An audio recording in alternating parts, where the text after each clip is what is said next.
ಏನು ಮಾಡಿದ್ರಂದ್ರೆ ರೊಕ್ಕ ಮುಗಿಸಿದ್ರಂತ. ಆದ್ರೆ ಅವ್ರ ಮನಸ್ಸೊಳಗೆ ಭಾಳ ದುಃಖ ಇತ್ತಂತ. ತಂದೆ ಆರಾಮಿರ್ಲಾರ್ದಕ್ಕೆ ಹಾಸಿಗೆ ಮೇಲೆ ಮಲ್ಕೊಂಡಿದ್ರಂತ.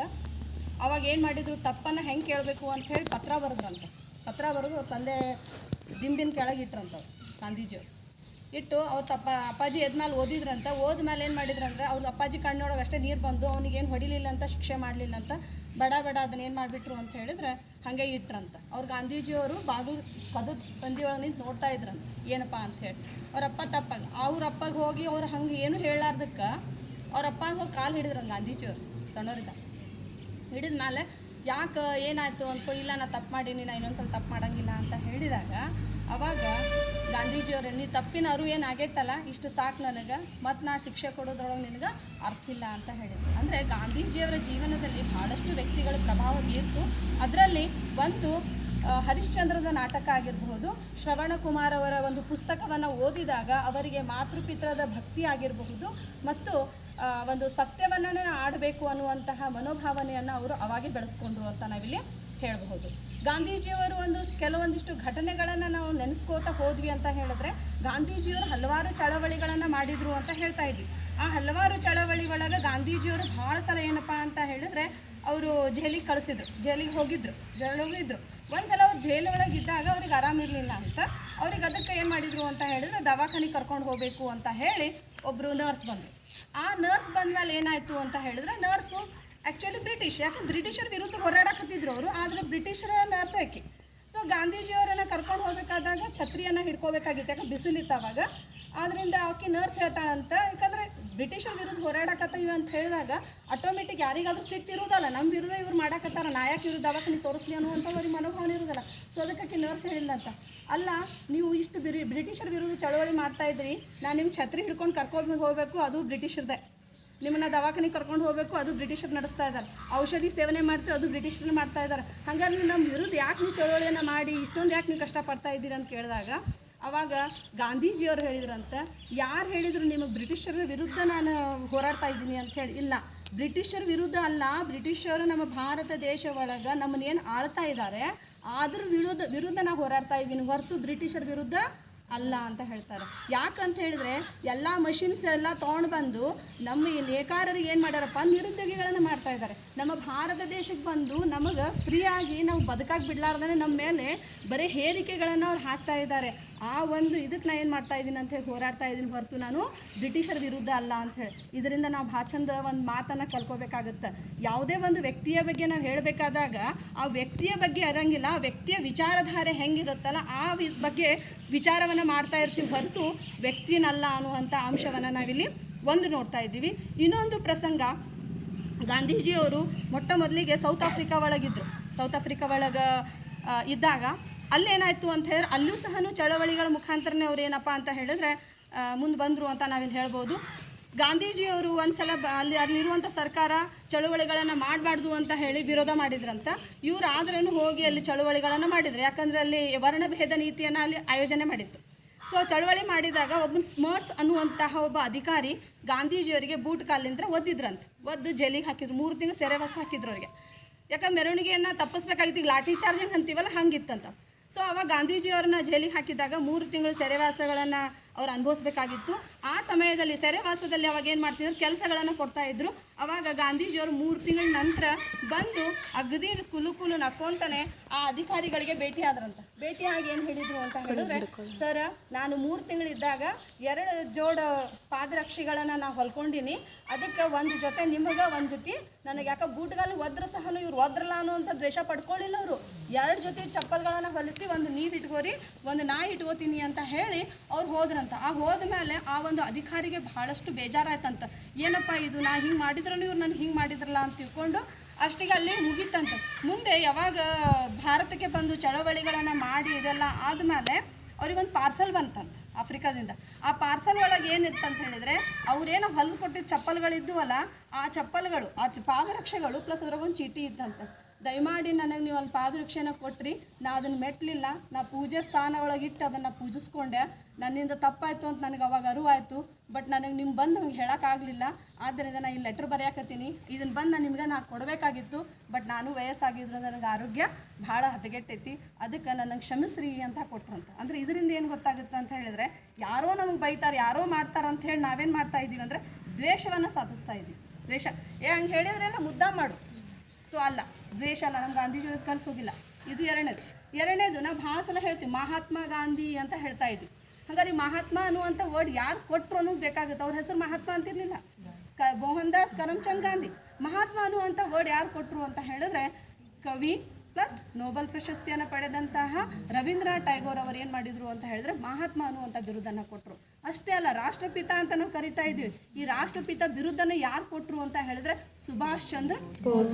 ಸೊ ಇವರು ಭಾರತವನ್ನು ಬಿಟ್ಟು ಬೇರೆ ಕಡೆ ಹೋದಾಗ ಸಿಂಗಾಪುರ್ನಲ್ಲಿ ರೇಡಿಯೋ ಪ್ರಸಾರವನ್ನು ಮಾಡಬೇಕಾದಾಗ ಭಾರತದವರಿಗೆ ಅವ್ರು ಏನಪ್ಪ ಅಂತ ಹೇಳಿದ್ರೆ ಸಂದೇಶಗಳನ್ನು ರವಾನೆಯನ್ನು ಮಾಡಬೇಕಾದಾಗ ಫಸ್ಟ್ ವರ್ಡ್ ಯೂಸ್ ಮಾಡಿದ್ದೇನೆ ರಾಷ್ಟ್ರಪಿತ ಅಂತ ಯೂಸ್ ಮಾಡಿದರು. ಇವತ್ತಿಗೂ ನಾವು ರಾಷ್ಟ್ರಪಿತ ಅಂತಲೇ ಯೂಸ್ ಮಾಡ್ತಾ ಇದ್ದೀವಿ. ಇವತ್ತು ಅಕ್ಟೋಬರ್ 2 ಬರೀ ನಮ್ಮ ಭಾರತ ದೇಶ ಒಳಗೆ ಅಷ್ಟೇ ಅಲ್ಲ, ಅಹಿಂಸಾ ದಿನಾಚರಣೆ ಅಂತ ಹೇಳಿ ನಾವೇನು ಮಾಡ್ತಾ ಇದ್ದೀವಿ, ಅಂತಾರಾಷ್ಟ್ರೀಯ ಮಟ್ಟದಲ್ಲಿ ಸಹನು ಆಚರಣೆಯನ್ನು ಮಾಡ್ತಾ ಇದ್ದೀವಿ. ಗಾಂಧೀಜಿಯವರು ಶಾಂತಿ ಅಹಿಂಸೆಯಿಂದ ನಮ್ಮ ಭಾರತ ದೇಶಕ್ಕಷ್ಟೇ ಅಲ್ಲ 4 ರಾಷ್ಟ್ರಗಳಿಗೆ ಅವ್ರು ಏನು ಮಾಡಿದರು ಅಂತ ಹೇಳಿದ್ರೆ ಸ್ವತಂತ್ರ ತಂದು ಕೊಡಾಕರು ಅವರು ಒಂದು ತತ್ವ ಫಾಲೋ ಆಯಿತು. ಆದರೆ ಒಂದು ಖೇದದ ವಿಚಾರ ಏನು ಬರುತ್ತಪ್ಪ ಅಂತ ಹೇಳಿದ್ರೆ, ಶಾಂತಿ ನೋಬೆಲ್ ಶಾಂತಿ ಪ್ರಶಸ್ತಿಯನ್ನು ನೀಡ್ತಾ ಇದ್ದಾರೆ. ಗಾಂಧೀಜಿಯವರಿಗೆ 4 ಸಲ ಹೆಸರನ್ನು ಕೊಟ್ಟರು ಸಹನು ಅವರಿಗೆ ಶಾಂತಿ ಪ್ರಶಸ್ತಿಯನ್ನು ಸಿಗಲಿಲ್ಲ. ಕಾರಣ ಏನಪ್ಪ ಅಂತ ಹೇಳಿದ್ರೆ, ಮರಣೋತ್ತರ ನಂತರ ನೋಬೆಲ್ ಶಾಂತಿ ಪ್ರಶಸ್ತಿಯನ್ನು ನೀಡೋಕ್ಕಲ್ಲಿ ಅವಕಾಶ ಇಲ್ಲ ಅನ್ನುವಂತಹ ಕಾರಣದಿಂದ ಹೇಳ್ತಾ ಇದ್ದಾರೆ. ಅಷ್ಟೇ ಅಲ್ಲ, ದೇಶ ವಿದೇಶದಲ್ಲಿನೂ ನಿಮ್ಗೆ 10th ಒಂದು ಲೆಸನ್ ಇತ್ತು, ನೀರು ಕೊಡದ ನಾಡು ಅಂತ ಹೇಳಿ ಒಂದು ಲೆಸನ್ ಇದೆ. ಬರೆದಂತಹ ಲೇಖಕಿ ಪೇರು ಅನ್ನುವಂತಹ ರಾಷ್ಟ್ರಕ್ಕೆ ವಿದೇಶಿಗೆ ಹೋಗಿದ್ದಕ್ಕೆ. ಆ ವಿದೇಶದಲ್ಲಿ ಹೋದಾಗ ಅವಳು ಡ್ರೆಸ್ಸಿಂಗ್ ಹೆಂಗಿತ್ತು, ನಮ್ಮ ಭಾರತದ ಸಂಸ್ಕಾರ, ಸೀರೆ ಹಣಿ ತುಂಬ ಇಲ್ಲ ಅಂತ. ಅಲ್ಲಿರುವಂಥ ಜನರು ಅಡ್ಡಾಡ್ಕೊಂಡು ಮಾರ್ಕೆಟೆಲ್ಲ ಅಡ್ಡಾಡಕತ್ಕೊಳ್ಳೋ ಅಲ್ಲಿರುವಂಥ ಜನರು you are from India Gandhi ಅಂತ ಹೇಳೋರಂತ. ಅಂದರೆ ನಮ್ಮ ಉಡುಗೆ ತಡಿಗೆಯಿಂದನೂ ನಮ್ಮ ಈ ದೇಶನವರು ಅನ್ನುವಂಥದ್ದು ನಮಗೆ ಹೊರದೇಶದಲ್ಲಿ ಸಹ ಯಾವುದೋ ಒಂದು ಮೂಲೆ ಒಳಗಿರುವಂಥ ಅಮೆಝಾನಿನಂತಹ ಊರೊಳಗಿರುವಂಥ ಜನರು ಸಹ ನಮ್ಗೆ ಗುರುತಿಸ್ತಾ ಇದ್ದಾರೆ. ಅಂದರೆ ಇವ್ರ ಅಹಿಂಸೆ ಆಗಿರಬಹುದು, ನೆಕ್ಸ್ಟ್ ಇವರು ಹಾಕಿಕೊಟ್ಟಂಥ ತತ್ವಗಳಾಗಿರಬಹುದು, ನಾವು ಯಾವ ರೀತಿ ನಾವು ಭಾರತದವರಾಗಿ ನಾವು ಅದನ್ನು ಫಾಲೋ ಮಾಡಬೇಕು ಅನ್ನೋದು ಅದು ನಮ್ಮ ವಿವೇಚನೆಗೆ ಬರುತ್ತೆ. ಆದ್ದರಿಂದ ಸತ್ಯವನ್ನು ಮಾಡಿರಿ. ಯಾರೋ ಕೆಟ್ಟ ಹೇಳ್ತಾರೆ ಅಂಥೇಳಿ ಅದು ಕೆಟ್ಟ ಹೇಳ್ಯಾರ ಅಂತಲ್ಲ, ನಿಮ್ಮ ಒಳ್ಳೆಯದಕ್ಕೆ ಅಂತ ತಿಳ್ಕೊಬೇಕು. ಯಾಕಂದ್ರೆ ಅನುಭವದ ಮಾತುಗಳಿರ್ತಾವೆ, ಇದು ಇರುತ್ತೆ. ಓಕೆ. ಸೊ ನೆಕ್ಸ್ಟು ಪಾಪ ಲಾಲ್ ಬಹದ್ದೂರ್ ಶಾಸ್ತ್ರಿ ಅವ್ರಿಗಿಂತ 30 ಸಣ್ಣವ್ರದಾರ ಅಂತ ಅವ್ರ ಬಗ್ಗೆ ನಾವು ಹೇಳೋದು ಭಾಳ ಕಡಿಮೆ ಅಂತ ಹೇಳ್ಬೋದು. ಸೊ ಲಾಲ್ ಬಹದ್ದೂರ್ ಶಾಸ್ತ್ರಿ ಅವರು ಬಡತನದಲ್ಲಿ ಹುಟ್ಟರು, ಬಡತನನೇ ಬೆಳೆದ್ರು, ಕಡೆಗೆ ಬಡತನದಿಂದನೇ ಅವ್ರು ಏನಪ್ಪ ಅಂತ ಹೇಳಿದ್ರು ಹಸುನೀಗಿದ್ರು ಅಂತ ನಾವಿಲ್ಲಿ ಹೇಳಬಹುದು. ಲಾಲ್ ಬಹದ್ದೂರ್ ಶಾಸ್ತ್ರಿ ಅವ್ರ ಹೆಸರು ಶಾಸ್ತ್ರಿ ಇರಲಿಲ್ಲ, ಲಾಲ್ ಬಹದ್ದೂರ್ ಅಂತ ಇಷ್ಟೇ ಇತ್ತು. ಶಾಸ್ತ್ರಿ ಅನ್ನೋದು ವಾರಾಣಸಿಯ ಅಂದರೆ ಕಾಶಿಯ ವಿಶ್ವವಿದ್ಯಾಲಯದಿಂದ ಬ್ಯಾಚುಲರ್ ಪದವಿಯನ್ನು ಪಡೆದುಕೊಂಡು ಅವರಿಗೆ ಶಾಸ್ತ್ರಿ ಅನ್ನುವಂತಹ ಬಿರುದೇನಾತಪ್ಪ ಅಂತ ಹೇಳೋರಿಗೆ ಬಂತು. ಆದ್ದರಿಂದ ನಾವು ಅವರಿಗೆ ಲಾಲ್ ಬಹದ್ದೂರ್ ಶಾಸ್ತ್ರಿ ಅಂತ ನಾವಿಲ್ಲಿ ಹೇಳ್ತೀವಿ. ಸೊ ಈ ಲಾಲ್ ಬಹದ್ದೂರ್ ಶಾಸ್ತ್ರಿ ಅವರ ಬಗ್ಗೆ ಹೇಳಬೇಕಾಗಿತ್ತು ಅಂತ ಹೇಳಿದ್ರೆ ತುಂಬ ಸರಳ ಜೀವಿ, ತುಂಬ ನಾನು PM ಅದೀನಿ ಅಂತ ಏನೂ ಇರಲಿಲ್ಲ ಅವರಿಗೆ, ಬಹಳಷ್ಟು ಸರಳ ಜೀವಿಯಾಗಿದ್ದರು. ಇವರು ಸಣ್ಣವರಿದ್ದಾಗೂ ಸಹ ಕಷ್ಟಪಟ್ಟು ಶಾಲೆಗೆ ಹೋಗ್ತಾಯಿದ್ರು. ಗಂಗಾ ನದಿಯನ್ನು ಈಜ್ಕೊಂಡು ದಾಟಿ, ಯಾಕಂದ್ರೆ ರೊಕ್ಕ ಇರಲಿಲ್ಲ ಅವರಿಗೆ, ಗಂಗಾ ನದಿಯನ್ನು ದಾಟ್ಕೊಂಡು ಹೋಗಿ ಮತ್ತೆ ವಾಪಸ್ ಏನು ಮಾಡ್ತಿದ್ರು ಅಂತ ಹೇಳಿದ್ರೆ ಅವರು ಮತ್ತೆ ಈಜ್ಕೊಂಡು ವಾಪಸ್ ಬಂದು ಆ ಒಂದು ಕಷ್ಟದಲ್ಲಿ ಅವರು ಶಾಲೆಯನ್ನು ಕಲಿತರು. ಮುಂದೆ ಒಂದು ಸಲ ಅವರು ಸ್ವತಂತ್ರ ನಂತರ ರೈಲ್ವೆ ಮಿನಿಸ್ಟರ್ ಆಗಿದ್ದರು. ಮನೆ ಒಳಗೆ ಅವ್ರ ಅಮ್ಮಗೆ ಏನು ಹೇಳಿದರು ಅಂತ ಹೇಳಿದ್ರೆ, ನಾನು ಏನು ಕೆಲಸ ಮಾಡ್ತೀಪ್ಪ ಅಂತ ಕೇಳಿದ್ರಂತ ಅವ್ರ ಅಮ್ಮಗೆ. ಯಾಕೆ ಇನ್ಸಿಡೆಂಟ್ಸ್ ಯಾಕೆ ಹೇಳಕತ್ತೀನಿ ಅಂದರೆ ನಿಮ್ಗೆ ಗೊತ್ತಾಗಲಿ ಅಂತ ಹೇಳಿ, ಯಾಕೆ ಭಾಷಣದೆಲ್ಲ ಹೇಳ್ಕೊತಿರ್ತೀವಿ ಇನ್ಸಿಡೆಂಟ್ಸ್ ಸಣ್ಣ ರೈಲ್ವೆ ಮಿನಿಸ್ಟರ್ ಆಗಿದ್ರಂತ. ಏನು ಮಾಡ್ತೀಪ್ಪ ಅಂದ್ರೆ ನಾನು ರೈಲ್ವೆದಾಗ ಕೆಲಸ ಮಾಡ್ತೀನಿ ಅಂದಿದ್ರಂತ ಅವ್ರ ಅಮ್ಮ ಅವ್ರು ಅಂದಿದ್ರಂತ. ಮುಂದೆ ಒಂದಿನ ಏನಾಗೈತಿ, ಯಾವುದೋ ಒಂದು ರೈಲ್ವೆ ಸ್ಟೇಷನ್ ಒಳಗೆ ಅವರಿಗೂ ಫಂಕ್ಷನಿಗೆ ಕರೆದಾರ. ಅವ್ರ ಅಮ್ಮನೂ ಆ ರೈಲ್ವೆ ಸ್ಟೇಷನಿಗೆ ಬಂದಾರ. ಅವ್ರ ಅಮ್ಮ ಬಂದು ಏನಂದ್ರಂತೆ, ಇವತ್ತು ನನ್ನ ಮಗ ಈ ನನ್ನ ಮಗನೂ ರೈಲ್ವೆದಾಗ ಕೆಲಸ ಮಾಡ್ತಾನೆ ಅಂತಂದ್ರಂತ. ಎಲ್ಲರೂ ನಿಮ್ಮ ಮಗ ಎಲ್ಲೇನು ಮಾಡ್ತಾರೆ ಅಂದ ಕೂಡಲೇ ಹೆಸರು ಕೇಳಿದ್ರಂತ. ಹೆಸರು ಕೇಳಿದ ಕೂಡಲೇ ಹಿಂಗೆ ಲಾಲ್ ಬಹದ್ದೂರ್ ಶಾಸ್ತ್ರಿ ಅಂದ ಕೂಡಲೇ ಎಲ್ಲರೂ ಶಾಕ್ ಆದ್ರಂತ. ಶಾಕ್ ಆಗಿ ಏನಂದ್ರಂತೆ, ಸುಳ್ಳು ಹೇಳಕತ್ತೀನಿ ನೋಡಮ್ಮ ಅಂತ ಹೇಳಿದ್ರಂತೆ. ಇಲ್ಲ ನನ್ನ ಮಗ ಅಲ್ಲೇ ಕೆಲಸ ಮಾಡ್ತಾನೆ ಅಂತ ಹೇಳಿದ್ರಂತ. ಅಂದ ಕೂಡಲೇ ಅವ್ರು ಎಲ್ಲಿ ಫಂಕ್ಷನ್ ಮಾಡ್ತಾ ಇದ್ರಲ್ಲ ಅಲ್ಲಿ ಕರ್ಕೊಂಡು ಹೋದ್ರಂತ. ಲಾಲ್ ಬಹದ್ದೂರ್ ಶಾಸ್ತ್ರಿನೂ ಅಲ್ಲೇ ಇದ್ರಂತ. ಹೋದ ಕೂಡಲೇ ಇವ್ರು ಹಿಂಗ್ರಿ ಅಂದ್ಕೊಂಡು ಅವ್ರ ತಾಯಿ ಅಂದ ಕೂಡಲೇ ಆಟೋಮೆಟಿಕ್ ಅವ್ರಿಗೆ ನಮಸ್ಕಾರ ಮಾಡಿ ಕರ್ಕೊಂಡು ಸ್ಟೇಜಿಗೆ ಹೋಗ್ಲಿಲ್ಲ ಅಂತ. ಅವ್ರು ಬಂದು ಈಗ ಮುಂದೆ ಚೇರ್ ಹಾಕಿರ್ತಾರೆ ಅಲ್ಲಿ ಕೂತ್ಕೊಂಡ್ರಂತ. ಅವ್ರ ಅಮ್ಮನ ಜೊತೆ ಎಲ್ಲ ಮಾತಾಡಿದ್ರಂತ. ಮಾತಾಡಿ ಅವ್ರ ಅಮ್ಮನ ಕಳಿಸಿದ ಮೇಲೆ ಆಮೇಲೆ ಸ್ಟೇಜ್ ಹತ್ತಿ ಭಾಷಣ ಮಾಡಿದ್ರಂತ. ಆಮೇಲೆ ಕೇಳಿದ್ರಂತ ಜನ, ಅಲ್ರಿ ನೀವು ಮಿನಿಸ್ಟರ್ ಇದ್ದೀರತ್ತೆ ಯಾಕೆ ಹೇಳಿಲ್ಲ ನೀವು ಅಂತ ಹೇಳಿದ್ರಂತ.